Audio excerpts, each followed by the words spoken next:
Hello दोस्तों, स्वागत है आपका हमारे यूट्यूब चैनल सूरी टॉक्स पे। तो आज हम लोग बात करने वाले हैं हमारे बिहार के बजट के बारे में।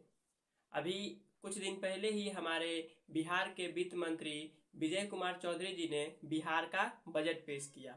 बजट का मतलब होता है दोस्तों कि आगामी वर्ष जो एक साल हमारा आने वाला है और जो हम एक वर्ष हमारा जो पीछे है, उन दोनों वर्षों का लेखा जोखा यानी कि आय और व्यय, हमने कहाँ से कितना पैसा कमाया और आगे हम कहाँ पे पैसा को खर्च करने वाले हैं।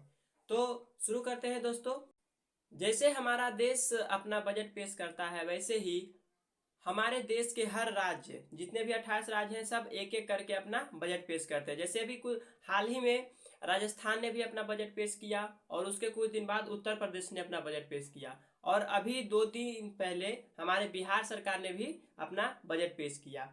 जैसे राज्य सरकार बजट पेश करती है तो उसमें बताया जाता है कि आगे हमारी क्या विजन है, हमने किन चीज़ों पे काम किया है और हमें किन चीज़ों पे और काम करना है। तो बिहार की बात करें दोस्तों, तो यहाँ पे पैसा कहाँ से आता है और कहाँ जाता है, तो इसे देखते हैं। हमारे यहाँ केंद्रीय कर, जो हमारे यहाँ जो टैक्स है जो कलेक्ट करके यहाँ से जाता है, उसका 43% हिस्सा जो सेंट्रल गवर्नमेंट है वो हमारे बिहार सरकार को लौटा देती है। तो 39% जो हमारा पैसा है वो टैक्स रेवेन्यू जो कि केंद्रीय सरकार के माध्यम से आता है उससे होता है। 18% हमारा राज्य का जो राजस्व है, जो हमारे राज्य में जो टैक्स का कलेक्शन होता है वो होता है 18%। और 20% जो है केंद्र का सहायता अनुदान। केंद्र जो है वो हर राज्य को सहायता अनुदान देती है, तो उसमें 20% जो है केंद्र अपने सारे राज्यों को तो देती होगी, जैसे तो बिहार को देती है 20%, और 18% जो है वो लोक ऋण से आता है। ये तो हो गई दोस्तों कि पैसा आता कहाँ से है। याद रखिएगा कि सबसे ज्यादा बड़ा हिस्सा जो 40% है वो आता है केंद्रीय सरकार का जो टैक्सेशन जो है उससे काट करके आता है। अब जाता कहाँ है पैसा? ज्यादा जाता है 38% पैसा जाता है सामाजिक सेवा में। और कितना सामाजिक सेवा होता है बिहार में, आप लोग तो इससे भली भांति परिचित ही हैं। और इसमें 24% आर्थिक सेवा में जाता है, 28% सामान्य सेवा में जाता है और 9% लोक ऋण में जाता है। जो हम ऋण जो लेते हैं उसका भुगतान करने में हम लोग 9% डालते हैं की घोषणा। तो बात करते हैं दोस्तों इस साल जो हमारे वित्त मंत्री विजय कुमार चौधरी ने जो जो घोषणाएं किया है उनको हम देखते हैं। तो दोस्तों ये मैं देख कर बोलूँगा क्योंकि ये बहुत ही लंबा चौड़ा होता है। तो आत्मनिर्भर बिहार, जैसे आत्मनिर्भर बिहार यानी कि अपने आप पर निर्भर होना। तो बिहार कितना निर्भर है अपने आप पे वो तो पता ही चल रहा है हम लोगों को कि दूसरे जगह दूसरे राज्यों से मार मार के भगाया जाता है बिहारियों को। आत्मनिर्भर बिहार के 7 निश्चय पर 5,000 करोड़ रुपये देने की बात कही गई है।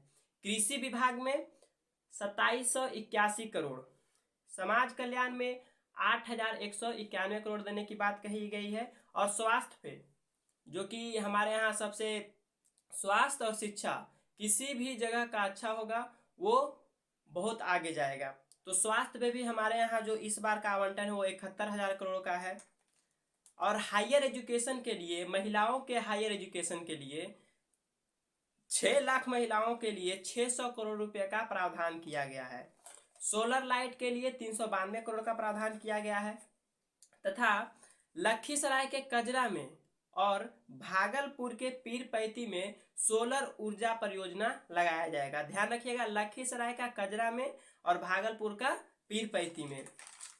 एक बात तो आप लोग को पता ही होगा कि जैसे हमारे देश के प्रधानमंत्री हैं नरेंद्र मोदी, तो वो अपने राज्य गुजरात पे ज़्यादा ध्यान देते हैं। वैसे ही हमारे जो मुख्यमंत्री हैं बिहार के, वो नीतीश कुमार, जो नालंदा से बिलोंगेड हैं, तो उन्होंने नालंदा के राजगीर में खेल विश्वविद्यालय बनाने की घोषणा करी है। तो अच्छी बात है, यहाँ हो चाहे कहीं भी हो, बिहार का ही विकास होगा इससे। राजगीर में एक इंटरनेशनल, वहाँ पे इंटरनेशनल एक स्टेडियम भी बनाया जा रहा है, जो कि बिहार में कहीं पे भी नहीं है इंटरनेशनल स्टेडियम। यहाँ पे जो हमारे अंतर्राष्ट्रीय खिलाड़ी हैं, एक भी अंतर्राष्ट्रीय मैच नहीं होता है बिहार में, तो इस बार बनाया जा रहा है अंतर्राष्ट्रीय स्टेडियम, जो कि बहुत ही भव्य है। और इस बार हमारे बिहार सरकार ने एक घोषणा किया है पुलिस विभाग में 75,543 पदों की बहाली के लिए। और एक और सबसे महत्वपूर्ण चीज है जो बिहार सरकार ने इसको भी लाने का कोशिश किया है, रोपवे सेवा, जो कि एक पहाड़ी से दूसरे पहाड़ी के बीच में होता है, आप लोग देखे होंगे। तो यहाँ पे बात की गई है कि गया का जो प्रेतशिला पर्वत है और डुंगेश्वरी पर्वत तथा ब्रह्मयोनी पर्वत और जहानाबाद में वनावर पर्वत और कैमूर में मुंडेश्वरी पर्वत और रोहतास का रोहतासगढ़ किला में रोपवे परियोजना को किया जाएगा, जो कि गया, जहानाबाद और रोहतास तीनों को जोड़ेगा रोपवे सेवा के माध्यम से। मतलब ऊपर से ऊपर रोपवे सेवा मतलब होता है दोस्तों, एक पहाड़ी से दूसरे पहाड़ी के बीच में एक तार जोड़ दिया जाता है और उसमें ही ट्रेवल करवाया जाता है लोगों को टूरिज्म के लिए। और आगे बात करें दोस्तों, तो जो पटना का पीएमसीएच है उसमें 5,462 बेड का अस्पताल बनाने के लिए 5400 करोड़ रुपया का प्रावधान किया गया है। तो इस बार का बजट में इतना ही था, और भी बहुत कुछ है, बहुत कुछ छोटा भी है, तो इसे अगले वीडियो में कवर करने की कोशिश की जाएगी। Thank you.